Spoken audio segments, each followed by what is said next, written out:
네, 반갑습니다.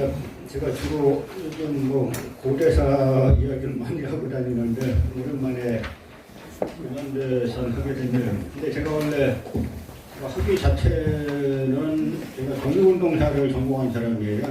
어디 다니면 제가 고대사 전공인 줄 아는 사람도 많고 조선사 전공인 줄 아는 사람도 많은데 원래는 이 독립운동사를 하다가 그다음에 이제 확대를 한 거죠. 근데 이제 우리나라 역사 때는 각자 자기네 분야가 있어서 곧 자기네 분야라 그래요. 저같이 이제 독립운동한 사람이 고대사를 이야기하면 아주 싫어하고 비판하죠. 왜 남의 분야 건드리냐 이거예요. 그래서 저는 역사가 고대부터 근현대까지 일관되게 설명할 수 있어야 되는 거지. 물론 특정 시기는 자기가 더 깊이 설명할 수 있어야 되지만 그래서 어느 정도는 다 고대부터 근현대까지 다 설명할 수 있어야 그게 역사학자지 국민들이 향한 거 아니냐 뭐 이렇게 하는데 그렇게 하는 이유가 있어요. 왜냐하면 이게 다 일본이 만들어 놓은 역사 해석 시스템인데요. 다 나눠놔가지고 딴 분야를 못하게 하는 겁니다. 그래서 한 줄로 딱 빼게 되면은 뭐가 잘못됐나 알 수가 있잖아요. 그럼 결국은 일제식민지배가 잘못됐구나 이렇게 가니까 그걸 못하게 하기 위해서 일본이 만들어 놓은 시스템이 지금까지 오는 건데요. 예를 들어서 해외 미국이나 유럽 같은 나라는 역사학하고 정치학하고 별로 구분이 없어요. 특히 역사는 국어학하고 역사학하고 정치학, 그 다음에 지리학 이게 다 같이 가야 되는데 한국은 같이 가는 게 상상이 안 가죠. 그래서 그 뿌리를 다 찾아보려면 한국 사회가 뭐가 잘못됐는지 찾아보려면 결국 그 뿌리의 핵심에는 이 해방 공간이란 시기가 있어요. 이 해방 공간은 1945년 8월 15일부터 일제 폐망부터 1948년 8월 15일 정부가 국내에 이제 환국 정부가 들어서는 그 3년 동안에 어떤 일이 있었나가 지금의 우리를 규정하는 겁니다. 우리가 보통 생각하면은 일왕이 항복했다는 소식을 들으면 백범김구 선생 같은 경우 임시정부 주석이니까 막 춤추고 했을 것 같은데 전혀 그게 아니에요. 그래서 외적이 항복 이것이 내게는 기쁜 소식이라기보다는 하늘이 무너지는 듯한 일이었다. 천신만고로 수년간 애를 써서 참전할 준비를 한 것이 다 허사다. 장래에 국제 간의 발언권이 박약하리라는 것이다. 그래서 백범은 그 가장 큰 목적이 이 당시 임시정부는 OSS라고 해가지고 미국 CIA의 전신이죠. 이제 이쪽하고 합동으로 이제 요원들을 길러서 산미를 일으킨 다음에 그 다음에 대한민국 임시정부를 참전국의 정부로 인정받는 게 최대 목적이었어요. 근데 그 전에 일본이 망하지 않았습니까? 그러니까 이 외세가 이 국제간의 장래의 국제간의 발언권이 약해지지 않겠느냐라고 한 건 정확하게 정세를 본 겁니다. 미군과 소련군이 어떻게 이제 이 땅에 진주하게 됐나를 쭉 봐야 되는데요. 그걸 보다 보면 이제 얄타 회담이라는 게 등장을 하죠. 카이로 회담 메서드 특별 조항으로 현재 한국민이 노예 상태에 놓여 있음을 유의하여 앞으로 적절한 절차에 따라 한국의 자유와 독립을 줄 것이다 이렇게 하고요. 그 다음에 얄타 회담이 있는데 여기에서 먼저 생각할 게 저런 카이로 회담이니 얄타 회담이니 하는 데서 연합국들이 한국 문제를 의논하잖아요. 계속 우리가 나라 빼앗기고 나서 지금까지 그 나라 되찾는 날까지 하루도 빼놓지 않고 어디선가 항일운동이 계속 일어났어요. 누구는 폭탄을 던지고 누구는 만세 시위하고 했으니까 그런 것들이 알려져가지고 연합국 신회들이 한국이라는 나라가 노예 상태에 있구나라는 걸 아는 거지. 그냥 다 조용히 하고 갱노회가 반자의 천황폐하 만세 친일파들이 일적돼가지고 외치고 있었으면은 공식해줄 이유가 없는 겁니다. 그런데 이 얄타 회담에서 뭘 이야기하냐면 자고로 미국은 자기네 국민 죽으면 난리 나는 나라잖아요. 그래서 이제 독일 전선이 곧, 유럽 전선이 곧 끝나니까 소련을 끌어들이는 거예요. 이 아시아 전선에, 이 대일 전선에 참전하라. 라고 하니까 소련에서 뭘 요구하냐면 옛날 제정 러시아 시대에 러시아 이권을 달라는 거예요. 그러면은 그건 뭐냐면 이렇게 나온 대로 관동주, 지금 대련, 여순 이쪽을 갖다가 러시아 거였는데 일본에 뺏겼죠. 그걸 자기네한테 달라 그러는데 이때는 중국이 참전국이잖아요. 장개석이. 그러니까 장개석이 자기 땅 달라는데 주겠어요? 그러니까 노했죠. 그 다음 회의 때부터는 별로 미국에서 참전 종용을 안 해요. 그런데 얄타회담에서 신탁통치 문제가 나오는데 이 신탁통치라는 게 한국 해방 공간을 엄청 이제 몰고 갔잖아요. 이렇게 보면은 얄타 비밀협정 해가지고 루스벨트는 한국을 미중소 3국 대표로 구성된 신탁통치위원회 관리하에 둘 의사를 가지고 있다고 말했다. 그는 신탁통치의 유일한 경험인 필리핀에서는 자치에 대한 준비기관으로 50년을 요했다고 설명한 다음 한국은 불과 20년 내지 30년밖에는 필요치 않을 것이라고 부언하였다. 스탈린은 그 기간이 짧으면 짧을수록 좋다고 말하고 한국의 외국군을 주둔시킬 것인가의 여부를 질문했다. 루스벨트 대통령이 이에 대해 부정적인 답변을 하고 스탈린 역시 그 답변에 동의하였다.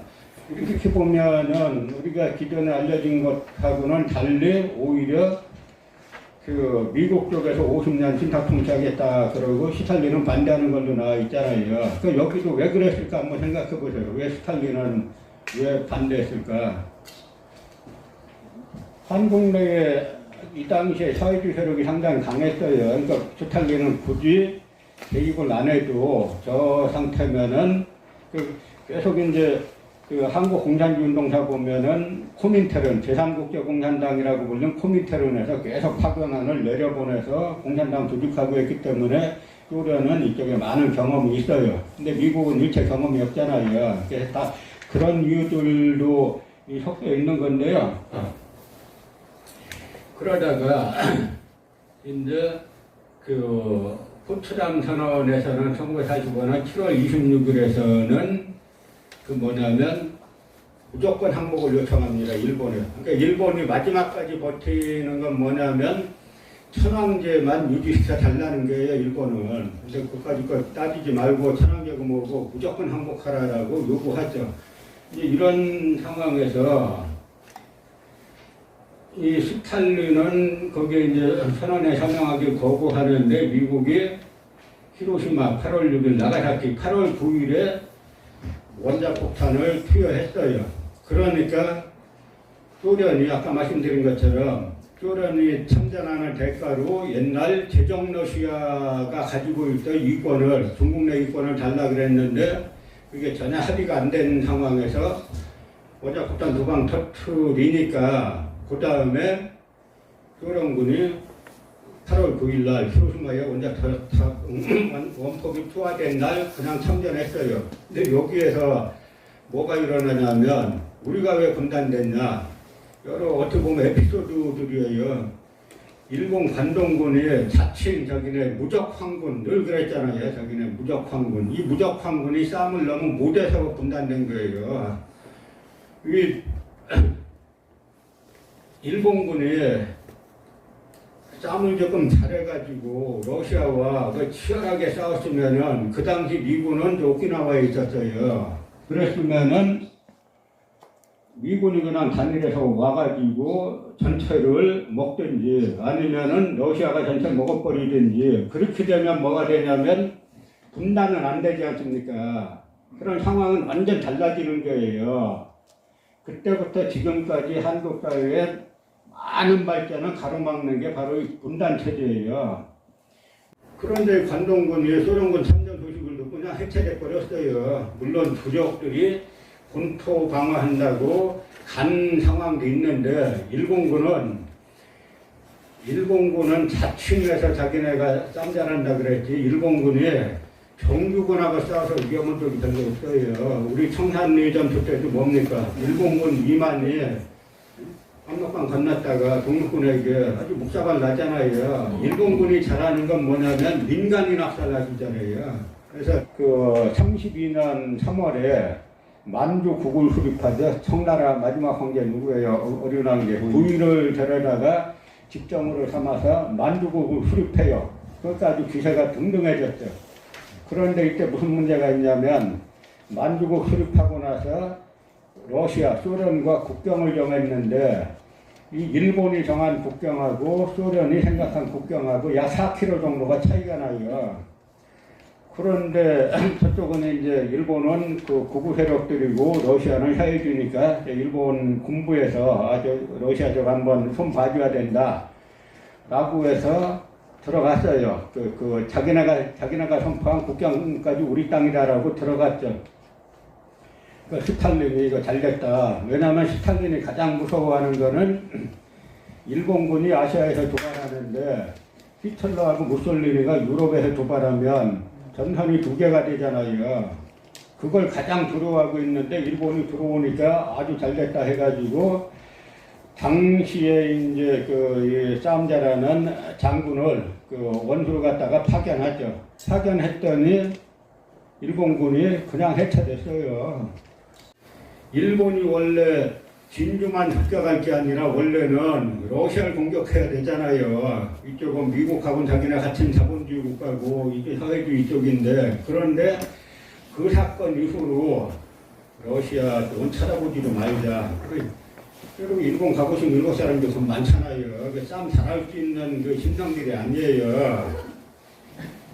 그래서 관동군이 그냥 무너지는 바람에 소련이 한반도를 금방 다 먹을 것 같으니까 미국이 급해져가지고 우리 나누자 38도선으로 38도선으로 딱 나눈 거예요. 이게 6.25 전쟁 이후에 38도선인데 이만큼 가져갔고 이만큼 우리가 가져갔고 거의 뭐 차별 차이 나는 게 없죠. 사람만 엄청 죽었지. 그래서 처음에는 뭐 이게 소련군이 진주하니까 평양 대동강에서 엄청 이제 환영 시위가 벌어지고 서울역 앞에서도 미군을 환영하는 시위가 벌어져가지고 성격은 둘 다 점령군인데 해방군의 성격을 같이 갖고 있는 복잡한 상황이 되는 겁니다. 그러니까 일본으로부터는 해방시켜준 해방군인데 어쨌든 이 땅에 군사적으로 점령하러 온 점령군들인 거죠. 그 복잡한 성격이 있는 거죠. 그래서 남한 주둔 사령관 하지와 북한 주둔 사령관 슈스타코프가 그 등장을 우리 역사에 등장을 하게 되는 건데요. 그래서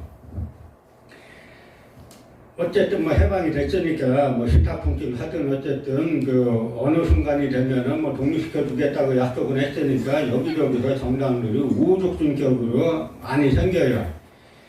근데 크게 보면은 이 좌우 정당이 있고, 그러니까 좌파 정당이 있고, 그 우파 민족주의 정당이 있고, 그다음에 친일 정당이 있죠. 크게 나누면 그렇게 되는데 이 구도를 잘 보셔야 돼요. 뭐 좌파 공산당에서는 박헌영의 조선공산당, 이쪽이 나중에 남로당이 되죠. 그리고 중도 좌파에서는 여운형의 조선신민당이 있고, 그다음에 민족주의 좌파 계열이죠. 그다음에 또 뭐 여러 계열들이 있어요. 그다음에 우파에서는 백범신구의 한국독립당. 여기까지는 다 독립운동을 이 강도의 차이는 있지만 어떤 형태로든 일제와 싸웠던 그 세력들이고, 마지막에 친일 세력이 주축된 게 독립협정중앙회하고 한국민주당이에요. 임시정부가 중국에서 1919년부터 45년까지 싸우고 있었다. 우리 마음속에 정부였다. 뭐 그런 생각은 다 가지고 있으니까 세력이 들어오자마자 세력이 상당히 커지죠. 근데 이승만의 세력이 없으니까 이제 그 독립협정중앙회를 만드니까 거기에 대거 이제 처음에는 이 독립협정중앙회에 좌파 우파가 다 모였었어요. 그러니까 박헌영도 처음에 가담했어요. 그런데 친일파 문제를 어떻게 할 거냐라고 하니까 대부분 독립운동 세력들은 친일 세력 제거해야 된다라고 하는데, 이제 이승만이 친일파도 우리 같은 민족이니까 뭐 다 흩어지면 죽고 뭉치면 살고 뭐 이렇게 하니까 이제 되게 항일 세력들은 대거 빠져나가고 주로 이제 친일 세력들이 남아서 동북소통 중앙회를 구성하게 되고요. 그 다음에 한민당이라고 불리는 한국민주당, 이 세력은 친일 주주정당이죠. 그러니까 이쪽은 자기네가 대부분 다 친일했기 때문에 자기네가 독자적으로 한다고 하기 힘드니까 처음에는 임시정부로 봉대하겠다라고 임시정부 봉대론을 내세우죠. 그랬다 나중에는 이제 그러니까 결론적으로는 이 두 세력만 남고 나머지 세력이 전부 다 제거된 게 해방공간의 정치사라는 이야기입니다. 결론은. 그 한국독립당은 보면은 1930년에 만들었다가 어쨌든 이제 여러 당이 이제 합당해가지고 임시정부 내의 여당이에요. 한국독립당이.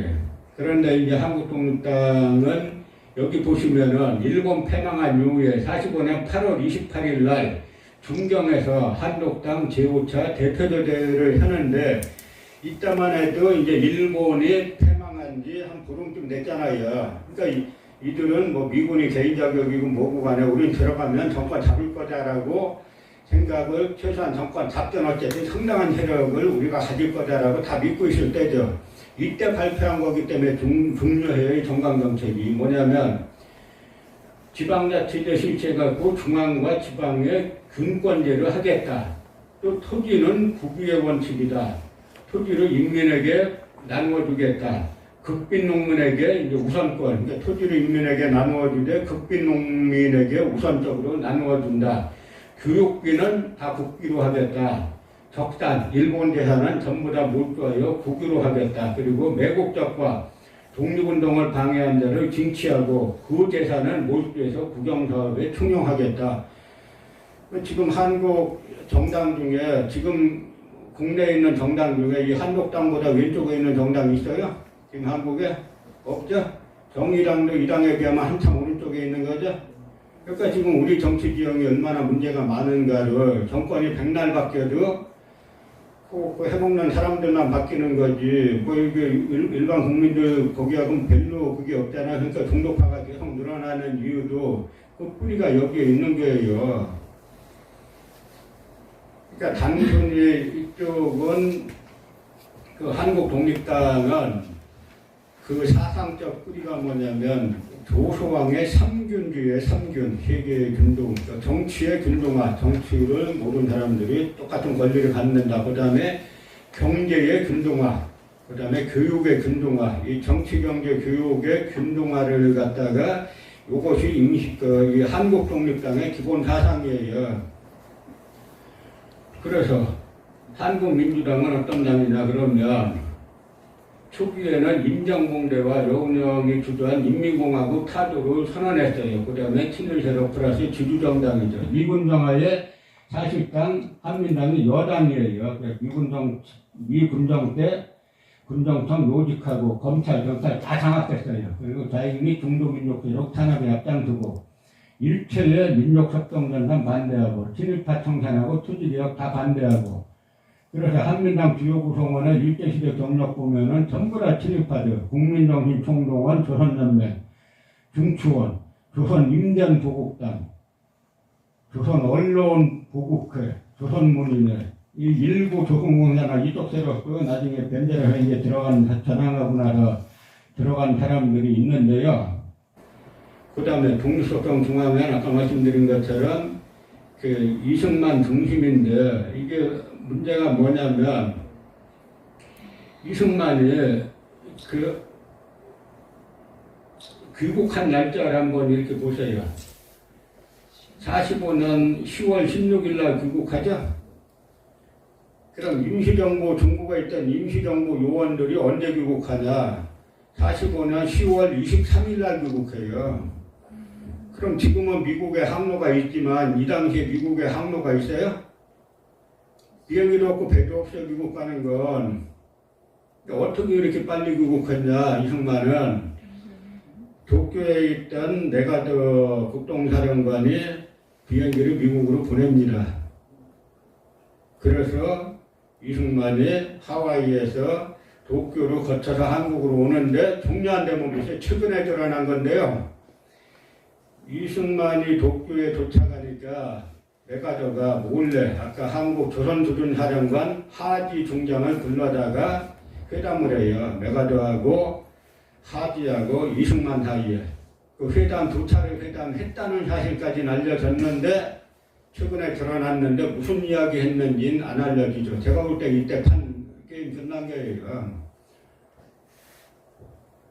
그래서 도쿄에서 이렇게 이제 회담을 하고 초기에는 아까 말씀드린 것처럼 북미소통 중앙회가 정당 통일하자는 걸로 하고 좌우익 정당 및 사회단체가 다 참여했는데 친일파 참여 문제로 다수가 이탈하죠. 그러니까 이 친일파 차단해야 된다라고 하는데 이승만이 친일파다 용인해야 된다라고 하니까 이게 되고 그 이탈하면서 이제 친일 세력이 되죠. 그럼 북한은 어떻게 됐냐? 북한은 소련이 진주했잖아요. 그런데 원래 다 공산당 세력들인데 공산당은 코민테른이 제3국제공산당 원칙이 뭐가 있냐면 일국 일당주의 원칙이 있어요. 한 나라는 당이 하나밖에 있을 수 없다, 공산당이. 그래서 해방 직후에 조선공산당 재건했을 때 화요회 계열의 이제 박헌영이 나중에는 1940년대 가면은 경성 콤그룹이라고 있죠. 콤은 공산주의 할 때 콤자죠. 그 경성 콤그룹을 주도하면서 해방 직후에 그 공산당을 재건해서 그 박헌영이 당수로 있는 당이 조선공산당이 남북을 총괄하는 그런 유일한 공산당이에요. 그런데 남북이 분단된 상황에서 북한 5도는 소련이 진주했잖아요. 그리고 이 소련이 그 당시에 그 소련 영내에 있던 88 특별여단이라는 걸 편성해가지고 거기에 김일성, 김책, 최용건 인물들이 거기에 소속되어 있는데 소련은 이 출신들을 이제 선호하게 되죠. 그러다 보니까 이 북한에서는 이제 45년 10월 10일부터 13일 날 이북오도당 열성자, 이북오도당 조선공산당 열성자 대회를 열어가지고 뭘 결의하냐면 북조선 분국, 그러니까 북조선 공산당인데 공산당이라는 이름을 쓰면 일국 일당주의 유배가 되잖아요. 그러니까 분국이란 표현을 써가지고 북한만의 공산당을 따로 만든 거예요. 그리고 여기에서 민주귀지론이라는 걸 제창하는데 민주귀지론은 뭐냐면 북한을 먼저 사회주의화 한 다음에 그 역량 가지고 이제 남한을 사회주의화 하겠다라고 하는 원칙을 세운 거죠. 그래서 임정이 귀국했을 땐 이렇게 대대적인 이제 환영 행렬이 벌어졌어요. 이렇게 이제 대한민국 임시정부 개선해가지고 북한을 예를 들어서 소련군이 개입 안 했으면 누가 정권 잡았을지, 북한 같은 경우는 약간 이제 박헌영 계열이 잡았을지, 김일성 계열이 잡았을지, 어쨌든 박헌영이 충남 예산 사람이잖아요. 근데 이제 김일성은 이 북한 사람이니까, 평안도 사람이니까 누가 잡았을지 거긴 조금 봐야 되는데, 남한은 미군의 개입이 없었으면은 임정 세력이 잡았을 거는 불문가지인 거죠. 그래서 이제 모스크바 삼상회의가 열리는데 이때 모스크바 삼상회의에서 이때 이제 동아일보, 조선일보, 근데 이때 특히 이제 동아일보는 한민당의 기관지예요, 사실상. 그러니까 모스크바 삼상회의에서 신탁통치 논의가 된 걸 갖다가 여기에서 동아일보에서 소련은 신탁통치 주장, 미국은 즉시 독립 주장, 이 보도를 하고 조선일보도 마찬가지로 미국은 즉시 독립을 주장, 이렇게 하면서 보도하면서 전국이 신탁통치 반대를 들끓었는데 이거 거꾸로 다 보도한 거예요. 거꾸로.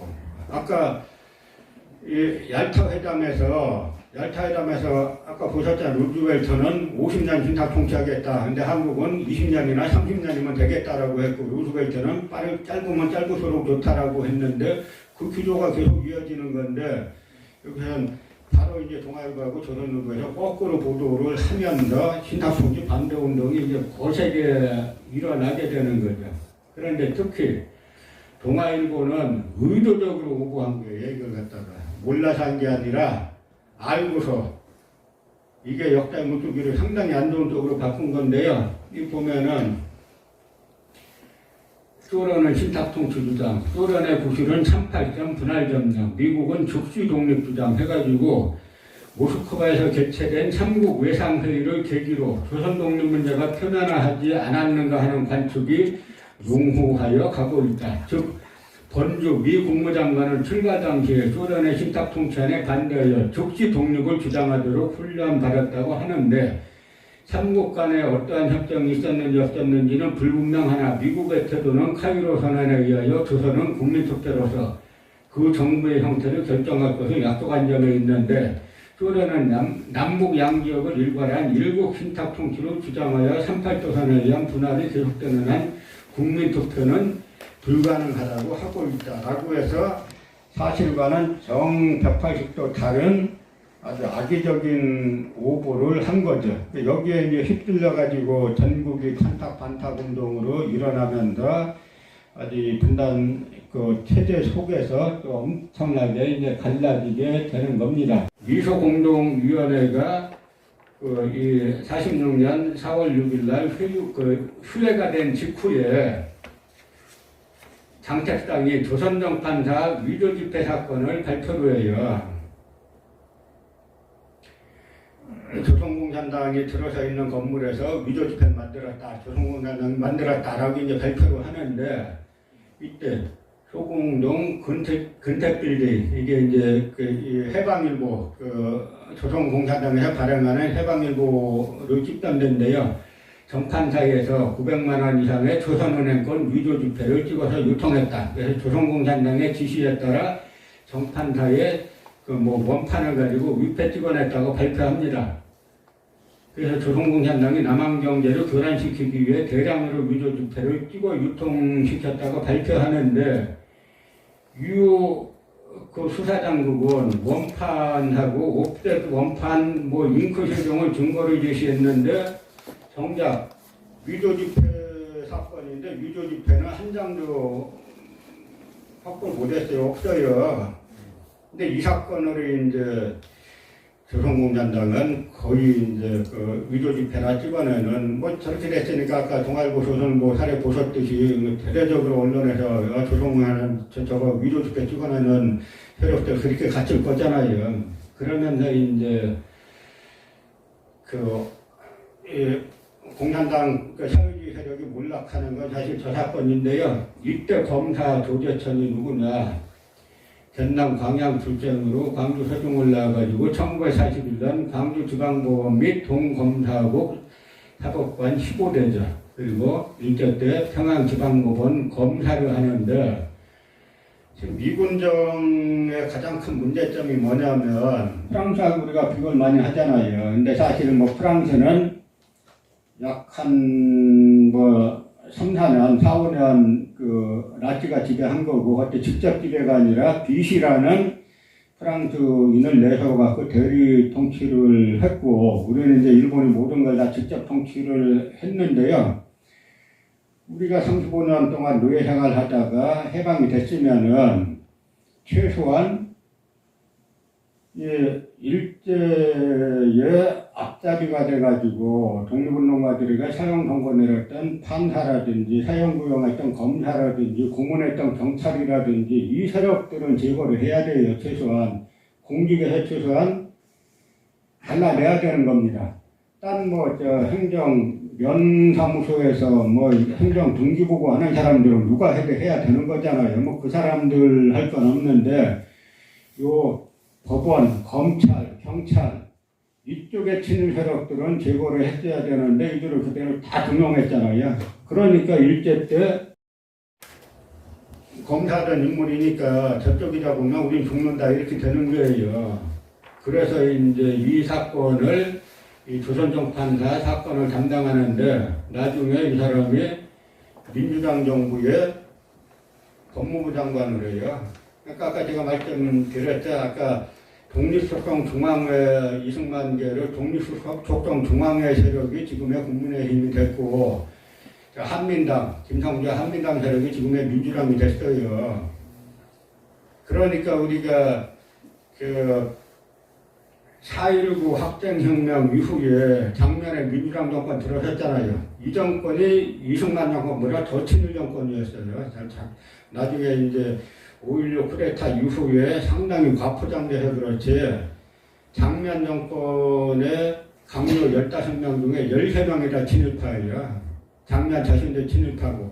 그러니까 그 정권 들어서서 사실 4.19 혁명이라는 게 단순히 뭐 이승만 한 개인이 대통령으로서 뭐 전행한 그것 때문에 일어난 게 아니라 해방이 됐는데 친일 세력이 다 다시 장악한 이 잘못된 적폐를 청산하자라고 일어섰는데 전혀 현상은 다른 데로 드러난 거죠. 우리가 촛불혁명으로 뭐 문재인 정권 들어섰는데 5년 동안 뭐 했냐 하는 말이 지금 나오는 것하고 별로 이제 다른 상황은 아닌 게 벌어진 거죠. 그런데 이 또 조선정판사 사건의 판사 양원일 인물은 뭐냐면 본명은 양판수인데 일제시대 때 야나가와 게니치로 양천 원일로 개명했는데 해방 이후에 했지만 다시 양판수로 와야 될 거 아니에요. 안 오고 그냥 일제 때 창치 개명한 이름을 그대로 왔으니까 머릿속에 얼마나 친일 사상에 뿌리 깊게 박혀있는 인물이겠냐 이거예요. 이제 이런 인물이 판결을 했어요. 그러니까 심지어는 뭐냐면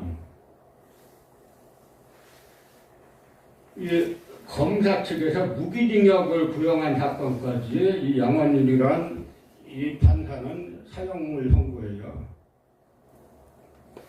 그래서 이제 1차 미소공유가 무기수혜되니까 이승만이 이제 정읍에서 유명한 발언인데요. 46년 6월 3일에 정읍에서 이제 우리는 무기수혜된 미소공유가 재개될 기색도 보이지 않으며 통일정부로 고대하나 여의케 되지 않으니 우리는 남한만이라도 임시정부 혹은 위원회 같은 것을 조직하여 382국에서 소련이 철퇴하도록 세계공론에 호소하여야 될 것이니 여러분도 결심하여야 될 것이다. 그리고 민족통일기관 설치에 대하여 지금까지 노력하여 왔으나 이번에는 우리 민족의 대표적 통일기관을 규정하는 즉시 설치하게 되었으니 각 지방에 있어서도 중앙지시에 순응하여 조직적으로 활동하여 주시기 바란다.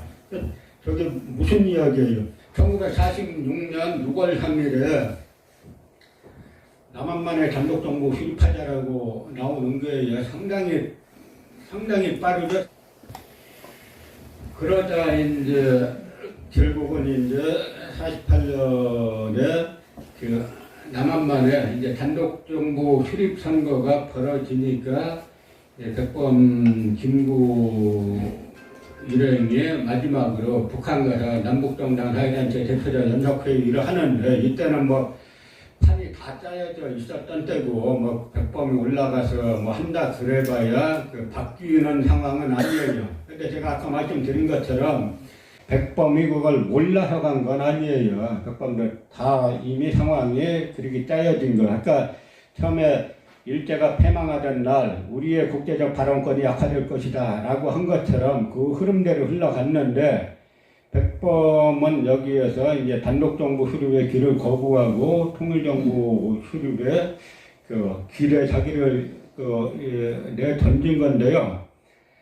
백범의 가장 큰 실책은 이때 전후의 선거에 어쨌든 명분을 내세우고 참가하지 않은 게 가장 큰 실책이에요. 이때 한독당이 전면적으로 참가했으면은 암만 뭐 부정선거 모여도 한독당이 일당이 됐어요.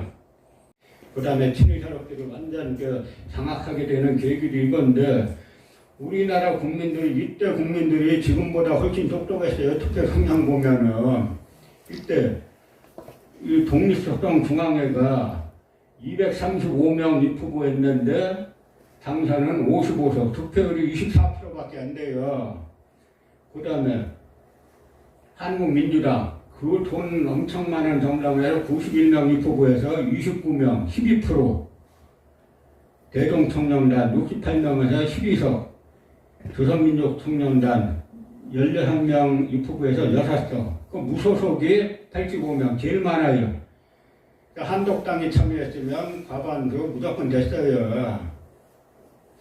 그런데 이렇게 되놓으니까 그다음 복잡해졌어요.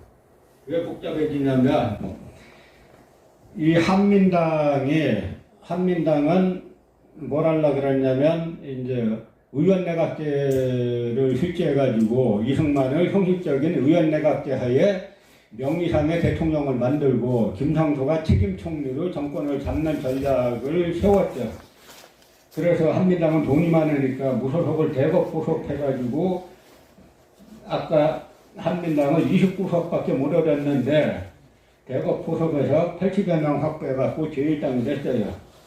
그래서 내각 책임제를 하려고 그랬더니 이승만이 난 대통령제를 해야 되겠다.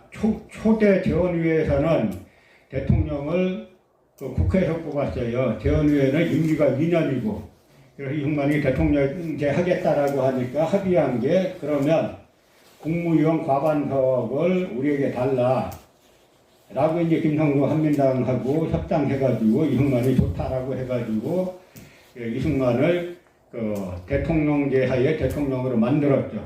그래서 김성수를 책임총리로 선임해야 되는데 이승만이 김성수를 안 하고 이윤영, 여러분 이윤영이란 이름 잘 못 들어보셨죠?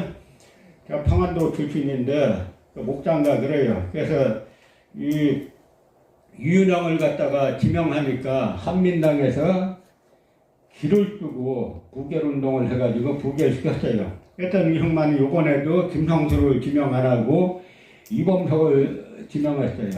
그러니까 이범석이 김성수에게 지지 요청하니까 김성수가 당신은 12부사처였는데 이 중에 12부 중에 6석을 우리 한민당에게 주면은 협조하겠다. 그래서 이범석이 좋다라고 해가지고 이범석을 총리로 만들었더니 이승만이 죽인 뭘로 해가지고 한민당을 발로 차버리니까 그래서 제1야당의 길을 걸은 전통야당 한민당 민주당 뿌리가 여기에 있게 되는 거예요. 그래서 본 것처럼 이 당은 그 뿌리가 아까 독립석강 중앙회 이승만 뭐 그쪽을 놓고 있고 여기는 지금 창당 53주년 민주당은 1955년을 저기는 창당 기념일로 삼잖아요. 저때 언제냐면 한민당이 두 바퀴 굴러가지고 민주당이 됐는데 그걸 자기네 아직까지를 창당 기념일로 삼아요. 그러나 어쨌든 그 이승만이 그 다음에 삼산개헌을 하고 그 다음에 5.16 쿠데타가 일어나고 그 다음에 뭐 또 이 5.17 또 쿠데타가 일어나고 하면서 정상적인 헌정이 안 될 때 김영삼, 김대중 다 이쪽 세력이잖아요. 이분들이 민주화를 이룩한 거는 상당한 공이에요. 그런데 1987년에 이제 6.25 선언으로 헌법이 만들어지고 형식적 민주주의가 됐잖아요, 이제. 그럼 그 다음에 뭘 할 거냐, 우리가 지금 거기서 한 발짝도 못 나가고 있으니까 사회는 많이 발전했는데 정치체제는 너무 이거 우리나라 정치 시스템이 너무 후진적이다라고 하는 뿌리가 여기에 있는 거예요. 뭐해도 그 다음에 형식적인 그 제도적 민주주의가 정착됐으면은 이제는 내용적 민주주의가 돼야 돼요. 우리가 너무 지금 이 국가 권력의 개인 생활 이런 거 침투에 익숙해져서 그렇지 북유럽이나 이쪽 사람들이 한국 가서 보면 국가 권력이 왜 이렇게 개인에게 들어와서 개인의 삶에 이거저거 간섭하는지 이해를 못해요. 그러니까 앞으로 우리나라는 저런 이제 비정상적인 양친일 세력들 거기다가 어쨌든 민주화운동을 통해서 형식적 민주주의가 됐으면은 그 다음에 우리나라가 어디로 가야 되는가? 최소한 저는 멀리 갈 거 없이 그냥 북유럽 정도의 사회민주주의 정도 체제를 우리가 도입해야 되지 않느냐라고 하는 건데 그런 정도로 추구하는 정당 아까 말씀드렸지만 그 한국 독립당 정강정책을 보세요. 다 삼균주의에 표지국유제에 딱 이렇게 하잖아요. 그냥 그런 정도 정강 정책을 가진 정당이 나와야 지금 뭐 양당제에 실망한 지금 뭐 중간파가 많이 늘어선다는데 그 정도 이념적 지향을 가진 쪽이 나와야 되지 않을까라는 이제 말씀이고요.